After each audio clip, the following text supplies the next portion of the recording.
Vi svelo il segreto della pasta, patate e provola proprio come la faceva mia nonna, che mi fa tornare bambina. Qui le materie prime regnano sovrane, come la provola di bufala affumicata.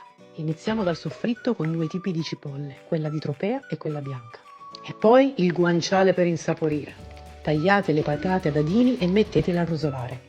Un po' di concentrato di pomodoro a piacere e una volta rosolate le patate giù con l'acqua. Le croste del parmigiano, non ce le metti?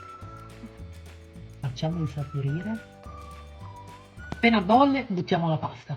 O quella mista o quella che dovete finire. Una volta non si dava importanza a queste cose. Le ricette erano fatte con quello che si aveva in casa. Quanti ricordi?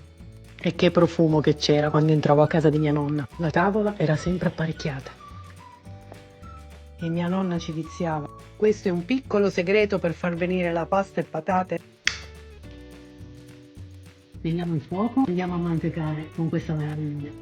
Fuoco spento, lasciamo riposare un attimino. Che meraviglia, ragazzi!